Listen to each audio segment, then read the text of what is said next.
warahmatullahi wabarakatuh। मैं हूँ advocate मोमना शहजीम और आप देख रहे हैं मेरा YouTube channel discussion on law and politics. मेरे कुछ स्टूडेंट्स थे और कुछ कोलीग्स थे।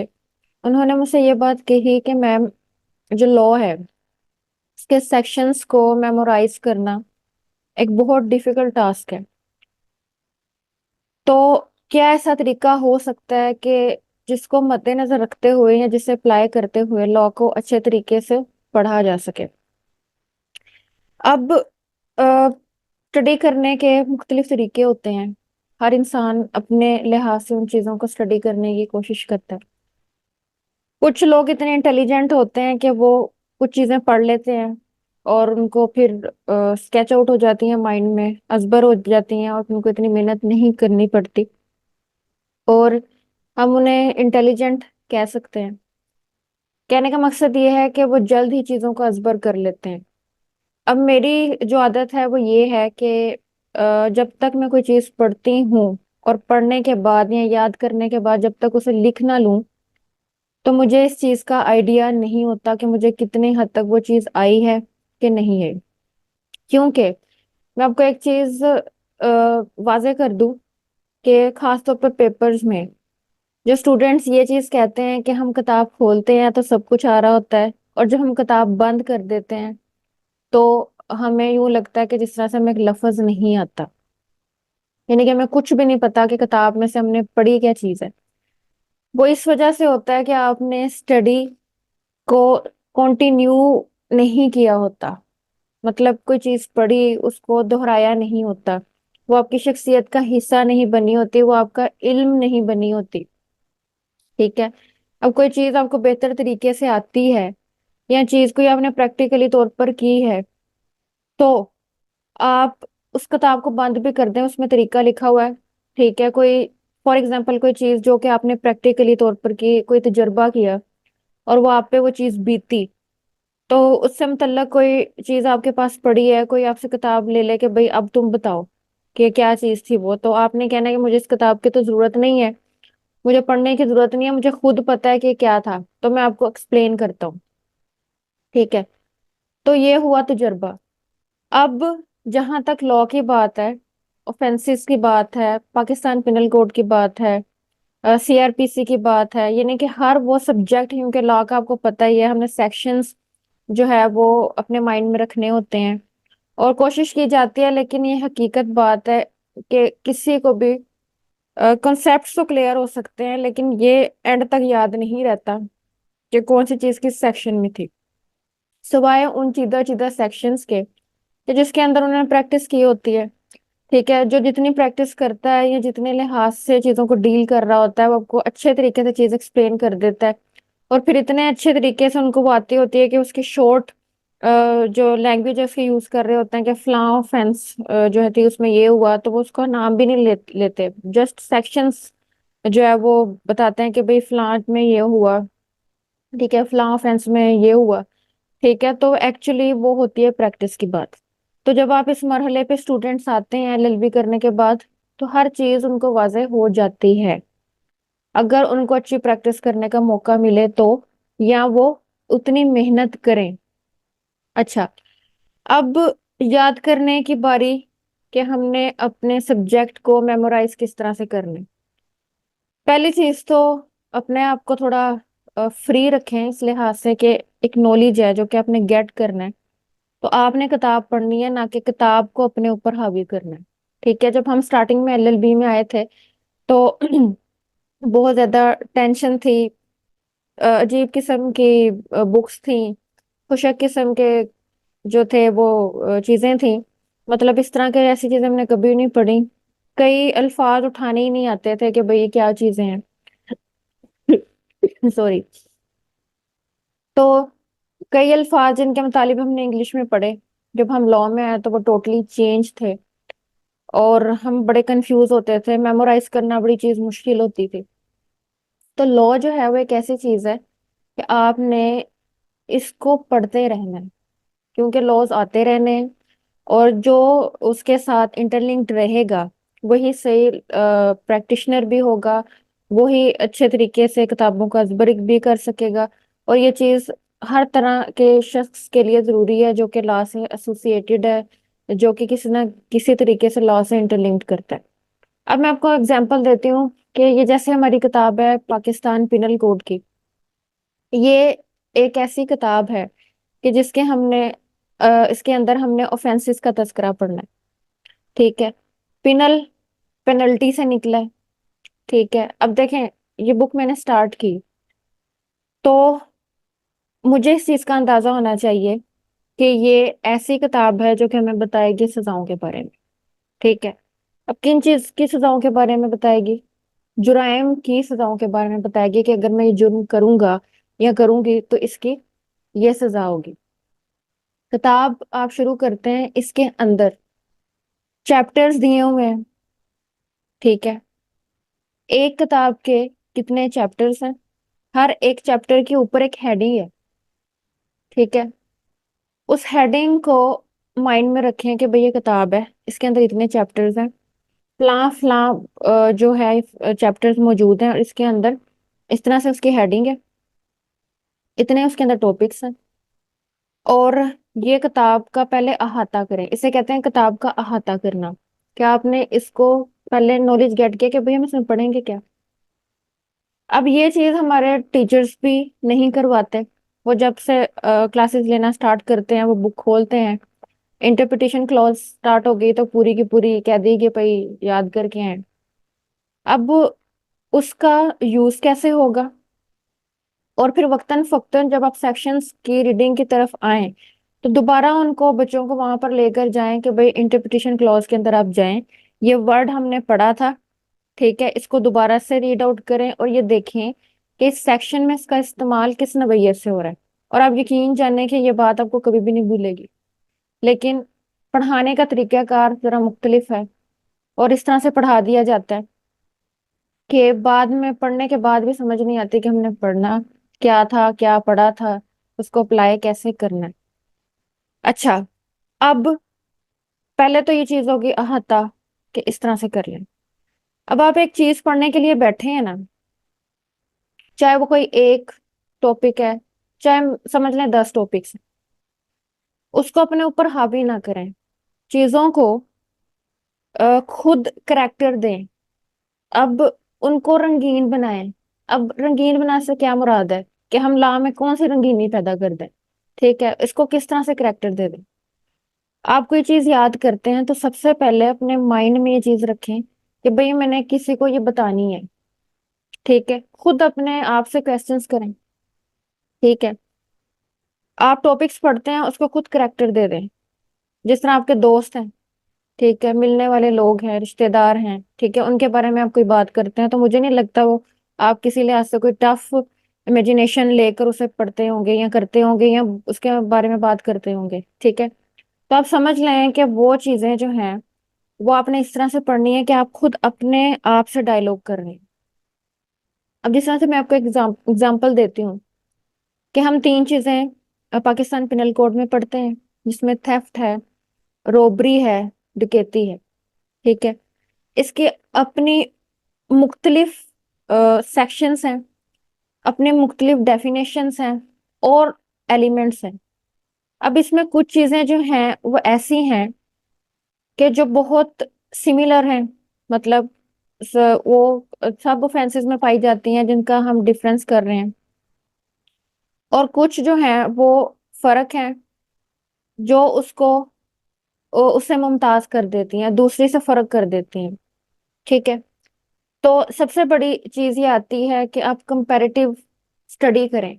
अब इसका मकसद ये नहीं है कि कोई किसी जगह ये बाकायदा तौर पर लिखा हो कि ये दो चीजों का मुआवजा करें। नहीं, आपको खुद पता होना चाहिए कि भाई हमने इस तरह से भी इस चीज को पढ़ना है। अब एक ऑफेंस है, हमें पता हो ऑफेंस के अंदर एलिमेंट्स।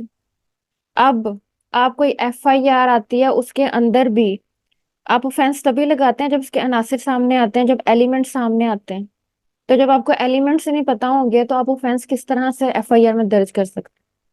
सिंपल बात ही है कि कोई टॉपिक पकड़ रहे हैं, पहले तो ये सोच लें कि भाई मैं जब ये पढ़ूंगा ना, ठीक है, तो मैंने किसी को ये बताना है। ठीक है। सबसे पहले ये चीज आपने अजबर करनी। अच्छा, अब मैं जिस तरह से आपको एग्जांपल बता रही थी थेफ्ट के बारे में, अब थेफ्ट की डेफिनेशन हम रीड करते हैं और इसको रीडिंग करने के बाद मैं आपको बताऊंगी किस तरह से आप इसको मेमोराइज कर सकते हैं। थेफ्ट की definition: the act of taking someone else property without consent और permission with intention to keep it oneself. अब थेफ्ट मैंने एक बार पढ़ ली, गौर से मैंने पढ़ ली, अब मैंने किसी को बताना है कि भाई ये क्या है। मैंने कहा भाई ये एक एक्ट है जो कि एक इलीगल एक्ट है, ठीक है। इसमें क्या हुआ है कि मेरी परमिशन और मेरी कंसेंट के बगैर किसी ने मेरी कोई चीज रख ली है अपने पास जिसका मुझे नॉलेज नहीं है, ना तो मेरी परमिशन थी ना मेरी कंसेंट थी, ठीक है। यानी कि मुझे मेरे हक से डिप्राइव कर दिया, ठीक है। अब मकसद क्या है, हो सकता है वो चीज उसने अपने लिए रखी है या किसी और को आगे देनी हो। एक सिंपल मैंने एक्सप्लेनेशन कर दी और यकीनी तौर पर मैंने इसको एक सही एक्सप्लेन किया, ठीक है, कि मैंने ये चीज पढ़ी और मैंने बता दी। अपने माइंड में ये चीज रखें कि हमने पढ़ने के बाद इसको एक्सप्लेन करना है। और अपने स्टडी के अंदर मुकालमा की जो आदत है उसको लेकर आए। फिर आप खुद भी अच्छा पढ़ सकते हैं। आपने कहीं इंटरव्यू देना है उसकी भी आपकी प्रिपरेशन होगी। वैसे किसी से कंसल्टेशन करनी है, अपने किसी कोलीग से या किसी आम आवाम को भी आपने बताना है, तो आपको पता होगा कि भाई इस तरह। और आप जब खुद अपनी आदत बना लेंगे मुकालमा करने की कि भाई एक चीज पढ़ी है, थोड़ी देर बाद आप पूछते हैं अच्छा भाई बताओ इसमें क्या चीज थी, आप खुद अपने आप से क्वेश्चन करें कि बताएं इसमें क्या था, ठीक है। तो एक करेक्टर हो गया एक चोरी का, ठीक है। दूसरा करेक्टर क्या हो गया, एक्सटॉर्शन का। अब हम ये चीजें टाइम बाय टाइम ऑफेंसेस के साथ पढ़ते जाते हैं, कुछ चीजें ऊपर नीचे होके कुछ हीनियसनेस बढ़ जाती है तो वो ऑफेंसेस नेक्स्ट डेफिनेशन में फॉल कर जाती हैं, और हमें ये चीज पता है। एक्सटॉर्शन क्या चीज आती है कहीं हमने हमने नजर दुरानी है यार, ये वर्ड शायद हमने कभी पहले पढ़ा है।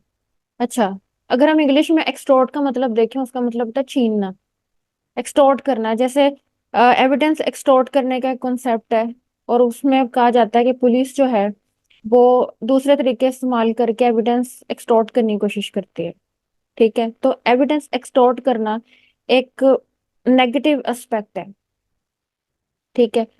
आपके माइंड में आ गया यार एक्सटॉर्शन में फिर स्नैचिंग होगी, अ, जबर तशद्दुद का कोई कॉन्सेप्ट होगा, थ्रेट होगा, ठीक है। तो इस तरह से किसी से प्रॉपर्टी ली जाएगी। मतलब कहने का ये का थेफ्ट में क्या चीज थी कि नॉलेज ही नहीं है कि भाई वो चली गई चीज अब वहां पे मौजूद नहीं है। अगले में क्या है कि हो सकता है मौजूद है लेकिन दूसरे शख्स ने आपको क्वर्जन की है, आप पे जबर तशद्दुद किया है, और चीज कौन सी ली है, वैल्यूएबल सिक्योरिटी ली है, ठीक है, जिसकी कोई वैल्यू है, ठीक है। आपको आपके प्रॉपर्टी से डिप्राइव करने की कोशिश की है, कोई वैल्यूएबल सिक्योरिटी ली। ये हमारा आ जाता है एक्सटॉर्शन का कॉन्सेप्ट, उसके एलिमेंट्स में से जो है वो आ जाता है। तो हमने इसको करेक्टराइज किया, पहला हमने करेक्टर क्रिएट किया रोब थेफ्ट का, दूसरा हमने किया एक्सटॉर्शन का। एक्सटॉर्शन में हमने क्या किया कि act of obtaining something from someone by using coercion और थ्रेट, ठीक है। कि अब वो शख्स मौजूद है लेकिन आपने उसकी मौजूदगी को आपने समझना ही नहीं है, आपने बस अपनी चीज एनफोर्स करनी है उस पे, और उसके लिए चाहे आपको उसके साथ जबर करना पड़े, चाहे उसको किसी किस्म की धमकी देनी पड़े, लेकिन आपने वो चीज करनी है। इसे एक्सटॉर्ट करना कहते हैं कि दूसरा शख्स कहता है मैंने नहीं देनी और आप ये कहते हो कि मैंने तो लेनी लेनी है, ठीक है। तो मैं, अगर तुमने मुझसे मुझे ना दी तो मैं ये करूंगा, मैं ऐसा कर दूंगा, मैं वैसा कर दूंगा, तो फिर दूसरा शख्स जो है मजबूर होके, ठीक है, वो चीज आपको देने पर आमादा हो जाता है, एक्सटॉर्ट होके। करेक्टर, फर्स्ट करेक्टर क्रिएट हो गया, सेकंड करेक्टर क्रिएट हो गया। अब हम जा रहे हैं थर्ड पे। अब चीज कौन सी आती है कि रॉबरी की हम बात करते हैं, ठीक है। अब उसके अंदर यूज ऑफ फोर्स और थ्रेट ऑफ यूजिंग फोर्स है, ठीक है। उसके अंदर प्रॉपर्टी को स्नैच करने का कॉन्सेप्ट आ जाता है, मनी को स्नैच करने का कॉन्सेप्ट आता है, लेकिन by using force, threat of force, intimidation, ये चीजें आ जाती हैं, ठीक हो गया। मतलब पहले में कुछ नहीं था, चीज चुरा के ले गए। दूसरी में एक्सटॉर्ट करने का कॉन्सेप्ट। तीसरी में चार पांच चीजें और अंदर आ गई, ठीक है। रोबरी हो गया। अब डकैती की तरफ आ जाए। ठीक है, अब आप खुद पूछें, अच्छा यार क्या फर्क है इन सब चीजों में? क्या आप ये पढ़ते हैं कि जो डकैती का की ऑफेंस है, या जो डकैती का जुर्म है, वो सबसे ज्यादा संगीन है?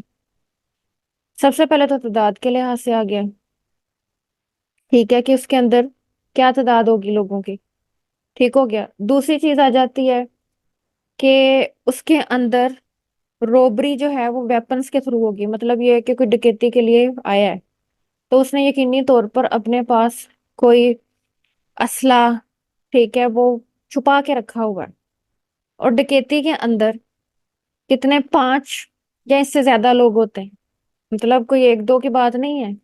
ठीक है, अब एक तादाद होगी, एक ग्रुपिंग में लोग आए, असले के साथ आए। वो क्या कर सकते थे? अमलाक को नुकसान भी पहुंचा सकते थे, और अगर वो चाहते तो डेथ भी काज कर सकते थे। डकैती के अंदर ये चीजें भी मौजूद है। अब वहां पे डेथ काज हो जाए, पता चले कि यार 5 या उससे ज्यादा लोग थे, ठीक है, आए किसके साथ थे? वेपन्स के साथ आए थे। तो आप क्या उसे रोबरी या थेफ्ट में फॉल करेंगे? उसको नहीं, आप उसको डकैती में लेकर जाएंगे। भाई वो तो डकैती थी। वहां पर क्या है कि हमारी जो डकैती है उसके अंदर फियर है। फियर किस चीज का? डेथ और सीरियस इंजरी। यानी कि उस ग्रुप ने अपने मकसद के असूल के लिए उनका जो दिल किया उन्होंने करना है। कोई बंदा उनके राह में रुकावट पैदा करता है, उन्होंने उसे गोली मार देनी है। और वो लोग असले के साथ, यानी कि हम ये कह सकते हैं कि फुल प्रेपरेशन के साथ वो जा रहे हैं, कि कहीं मजामत हुई तो बंदा जो है वो हमने वहां पे खत्म कर देना है। ठीक है, और अगर किसी को सीरियस इंजरी देकर भी वहां पे खत्म करना पड़ा या इंजर करना पड़ा, तो we will surely do it. अब ये भी करेक्टर बन गया। अब ये सारी चीजें क्या है कि जब तक अपना दिल, ठीक है, या कुछ टाइम जो आप अपनी स्टडीज के लिए देते हैं, उसमें आप ये समझें कि भाई मैंने ये चीज इस तरह से पढ़नी है कि मैंने खुद ही इसका जवाब भी देना है। खुद ही अपने आप से जवाब तलबी भी करें। पढ़ लिया चीज, अब खुद सोचें, अच्छा यार मैंने अगर, चलें फर्ज के तौर पर आप यही सोच लें कि यार ये इसके बारे में मुझसे पूछा जाता है, तो मैं कितने अच्छे तरीके से इसके बारे में बता सकता हूँ। मेरे माइंड में क्या चीज रहती है? पहली टिप के बुक के चैप्टर्स को देखें कितने हैं, चैप्टर्स की हेडिंग कौन कौन सी है। पहले तो एक दिन किसी किताब को शुरू करने से पहले ये चीजें आपको अजबर करनी है। ठीक है, कि उसमें चीजें कौन सी हैं। कोई चीज पिछली पढ़ ली है, उसका रब्त अगर किसी अगली चीज से बनता है तो उसे दोबारा जाकर देखेंगे उसका रब्त उससे क्या बनता है। ठीक है, चीजें करेक्टर क्रिएट करके पढ़ें। बेजान चीजों के अंदर जान डालें, उसमें करेक्टर क्रिएट करें। ठीक है, ये एक जरूरी चीज है इसको करने के लिए। तो ये अगर सारी चीजें इसके अंदर नहीं होती तो फिर जो है कोई फायदा नहीं है स्टडी करने का, कि आपको वो चीज समझ ही नहीं आएगी, आपके इल्म का हिस्सा नहीं बनेगी। तो चीजें करेक्टराइज करके पढ़ें, चाहे वो का कोई भी सब्जेक्ट है। खुद ही अपने से क्वेश्चन रेज करें। एक और मैं चीज बात आपको इस सिलसिले में बता दूं, कि हम कोई भी चीज पढ़ते हैं तो उसको हम अपने जाविये से पढ़ रहे होते हैं। ठीक है, हो सकता है उसका कोई और नुक्ता नजर भी हो, कि जब वो उस हवाले से हमसे कोई सवाल किया जाए या चीज पूछी जाए, तो शायद हम कंफ्यूजन में पड़ जाए कि यार इसका क्या मतलब हो सकता है। तो कोई भी चीज़ है उसको मुख्तलिफ जावियों से पढ़ें, कि इसका जिक्र कहीं और जगह पे तो नहीं, इसका जिक्र कहीं और जगह पे तो नहीं है। और ये वर्ड इंग्लिश में इसके मीनिंग्स क्या हैं पहले, मतलब लॉ के अलावा, कि अगर ये इंग्लिश में है तो इसके सिंपल मीनिंग्स क्या है, इंग्लिश डिक्शनरी में क्या है, और देन फिर लॉ की लैंग्वेज में उसके मीनिंग्स क्या है। तो जब आप इस तरह से किसी चीज को पढ़ेंगे, तो मुझे नहीं ये चीज लगती कि आप कभी इसको भूल सकते हैं। और इस तरह से पढ़ी हुई चीजें आपको याद भी रहती हैं और इंटरेस्टिंग भी हो जाती है। तो पढ़ा, माइंड बना लें, पहले इस तरह से पढ़ना है कि इस चीज के बारे में मैंने किसी को गाइड करना है, किसके बारे में मैंने जवाब देना। ठीक है, तो इस तरह से ये चीज पढ़ें। और स्टूडेंट्स के लिए, कम से कम लॉ स्टूडेंट्स के लिए तो ये चीज ज्यादा जरूरी है, कि जब उन्होंने प्रैक्टिकल में जाना है, तो कई आपके दोस्त अहबाब पूछ लेते हैं कि भाई हमें बताएं इसको किस तरह से देखना है। तो स्टार्टिंग पॉइंट क्या है कि डेफिनेशन है। अगर हम पाकिस्तान पिनल कोड की बात करें, इस तरह सीपीसीबी, सीआरपीसीबी, जितने भी हमारे टॉपिक्स हैं, ठीक है, उसको जब तक आप उसके अंदर करेक्टर क्रिएट नहीं करते तो आपको बिल्कुल भी समझ नहीं लग सकती। और सबसे ज्यादा अपने आप को इवेलुएट करने वाले आप खुद हैं। तो साथ साथ अपने आप को इवेलुएट करें। अगर कोई चीज पढ़ ली है, उसको बुक को बंद कर दें, खाली पेज लें, एक पेंसिल पकड़ें, उसको लिख के देखें कि मुझे कितनी चीज मेरे दिमाग में रह गई है। ठीक है, जो सी चीज मिसिंग है उसे एक बार दोबारा देख लें। उसको बकायदा तौर पर ब्रैकेट लगा के उसमें लिखें कि भाई मैं जब ये चीज कर रहा था तो मुझसे ये मिस हो रही है, फिर उसे दोबारा लिख के देखें। तो ये ऐसी प्रैक्टिस है जिससे कोई भी चीज आप पढ़ें तो आपको जो है वो अजबर हो जाएगी। अस्सलाम वालेकुम वरहमतुल्लाहि वबरकातुहू।